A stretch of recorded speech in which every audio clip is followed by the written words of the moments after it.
Este, en el 15 de enero a la fecha se avanzó bastante, hubo si tú quieres, una resignación por parte de la comunidad, y aceptamos, y lo que más les interesa ahora es que se liberen las reglas de operación para que puedan seguir recibiendo proyectos externos y ganen más dinero que el que se gana por el sueldo, con recursos federales. Okay. Y para eso se pusieron unas reglas de operación muy estrictas, que ahorita te comparto con respecto a lo que había antes.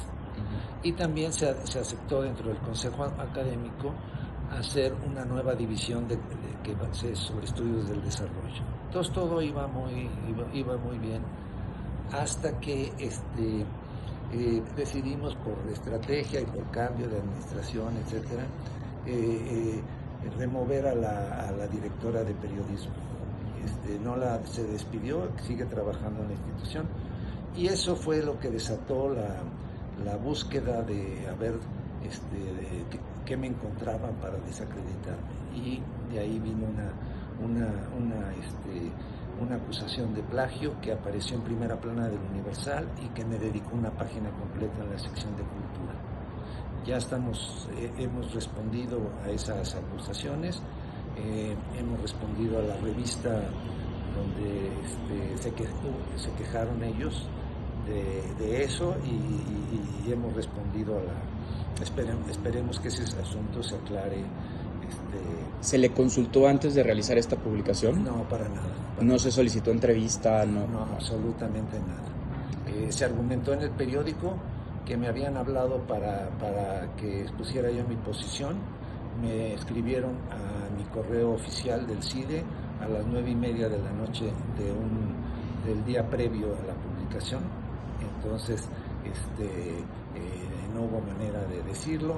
Yo contesté de manera muy escueta al día siguiente, de que mencionando eso, de que me habían preguntado al cuarto para las 12, y segundo, que ya había pasado por un filtro de los procesos de dictaminación de la revista. Y hasta ahí el tema el tema que nos ocupa, ¿no? El tema del conflicto que se desató a raíz de esa exposición. Pero hablemos de algo más interesante, que es el tema del dinero. El CIDE, antes de que llegara la administración de López Obrador, había muchísimos proyectos que daba el gobierno federal. Parte de todas las oficinas públicas daban dinero para que hicieran estudios. Prácticamente eran estudios patrocinados por ellos para que los evaluaran oficinas de gobierno. Y ahí entraba dinero a raudales, porque como siendo el CIDE una institución pública, no había que licitar, podría ser de la asignación directa. Entonces eso se manejaba a través de un fideicomiso. El fideicomiso recibía el dinero, se cobraba un overhead, y el fideicomiso pagaba a los profesores por esos proyectos. ¿Y quién asignaba estos proyectos a los profesores? El encargado perdón. No se preocupe. El encargado, a reserva de verificar, pero todo es el director de vinculación. El director de vinculación es un subalterno del director general y del secretario académico. Que ya no es la misma persona ahora. Que no son, es parte del cambio, fue cambiar prácticamente a todos los... y parte de los cambios que hicimos es que ahora ni el director general, ni el secretario académico, ni el secretario de vinculación pueden participar en proyectos para evitar el conflicto de intereses, cosa que sí hacían en el pasado.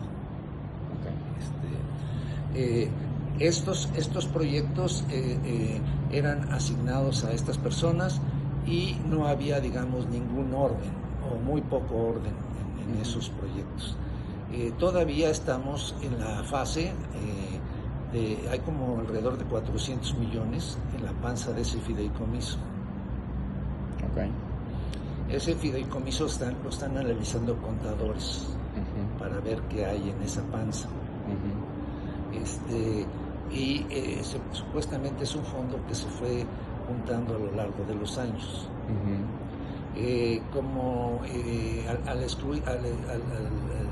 Al excluirse, al terminarse el fideicomiso, entonces ya no había posibilidad de que el CIDE hiciera 2 pagos a la misma persona. Entonces ya no pudimos recibir proyectos externos de donde vivía mucha gente. Y eso es lo que llaman la hambruna del CIDE, que ya no reciben dinero por proyectos externos. Y había la regularidad, la cuestión de, era tal grado la amalgama entre recursos fiscales y recursos, entre comillas, autogenerados, que ya los estímulos al personal académico está estipulado que se dan mitad con recursos fiscales y mitad con recursos autogenerados. Como no tenemos recursos autogenerados porque no ha habido reglas de operación, entonces no se le pueden dar estímulos a los profesores, porque el requisito es que sea 50 y 50. Y entonces es otra de los reclamos de la comunidad. Es una larga historia de años y décadas, yo diría, de vivir de recursos, de proyectos. La mayoría de proyectos del gobierno federal, pero también estatal, del INE, muchos del INE, privados, algunos privados, fundaciones, etcétera. Y ahí y hay un instituto que tenemos aquí ¿cómo se llama? Análisis de políticas públicas, laboratorio de política, que también recibe mucho dinero. Y de ahí viene un reclamo de que les paguemos a muchos profesores de sus contribuciones a proyectos que no se los hemos pagado. Que son 111 profesores. 111 profesores, algunos que son de verdaderas fortunas, y se atreven a hacer manifestaciones para que se les pague y incluyendo los que eran funcionarios en la administración pasada. Eran funcionarios, eran profesores del CIDE y además recibían proyectos. Perdón, no me expresé bien. Funcionarios del CIDE en el sentido de que estaban en la dirección general. Ok. Estaban en la dirección federal y además recibían fondos.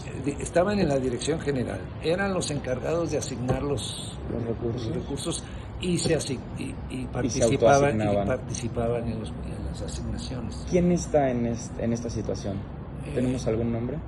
No quisiera dar nombres pero fueron mis antecesores y no solo de mi equipo, sino creo que el director general no lo hizo, pero sí los secretarios académicos anteriores y los secretarios de vinculación anteriores. En un estimado aproximado que yo tengo, que consigo vía transparencia, esta deuda supera los 14 millones de pesos.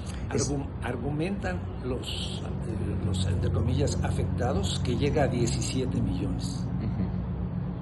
¿Y cómo se va a solventar? ¿Cuál es la ruta que el nuevo director va a tomar para trabajar este proyecto? Bueno, las nuevas, los lineamientos que se le han propuesto al órgano de gobierno es, primero, que para poder participar en esos proyectos deben ser miembros del Sistema Nacional de Investigadores. Quiere decir que sean académicos, porque se daba el caso de mucha gente que hacía proyectos que no son académicos, que son realmente más bien consultores. Segundo requisito es que nadie puede tener más de 2 proyectos a la vez. Porque ese es otro problema. En el registro hay gente con muchos proyectos al mismo tiempo. ¿Esto por qué era posible? Porque hay gente, acá tengo con 7 proyectos, con 4 proyectos, hay uno incluso con 10 proyectos. Exacto. Al mismo tiempo, además de sus funciones dentro del CIDE. ¿Esto por qué lo permite el CIDE? Sí. no había ninguna regulación.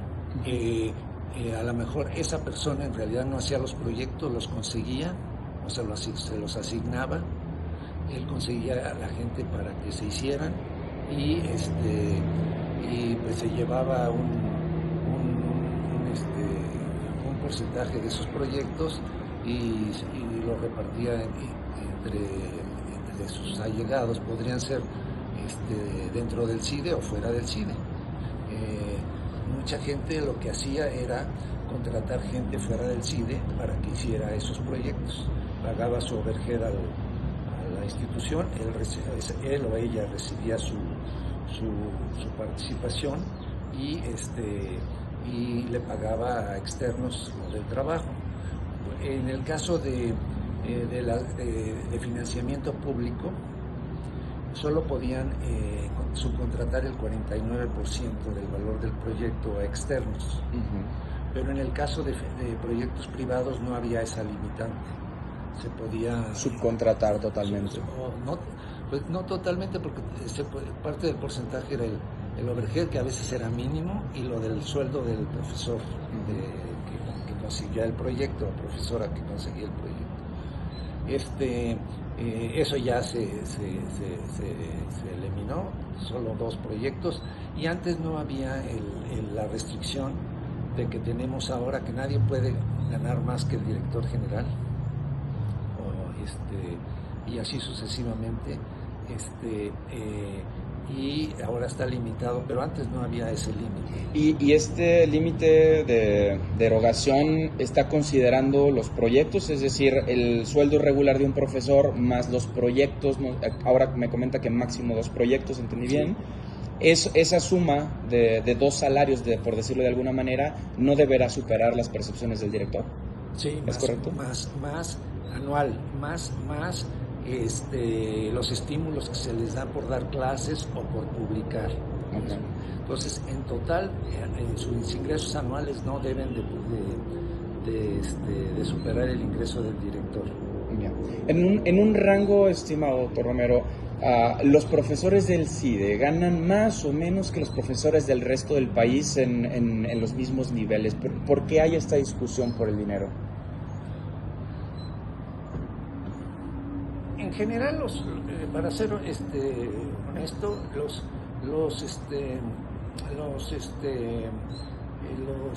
centros CONACYT ganan unos salarios tabulares un poco menores que otras instituciones. Pues no que todas, pero la UNAM es un poco privilegiada, el Colegio de México un poquito también, no sé con respecto a otras, pero de hambre no son.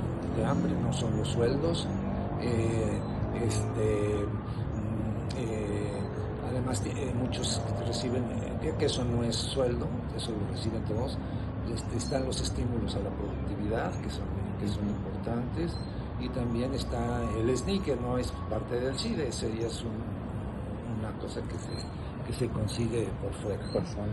Pero y no todo, y sería un despropósito decir que todo mundo en el CIDE complementaba sus ingresos de proyectos. No eran todos, era un porcentaje pues no pequeño, pero importante, ¿no? ¿De cuánto es la plantilla de profesores del CIDE? Corrígeme, pero eso te lo Okay. verifico, pero alrededor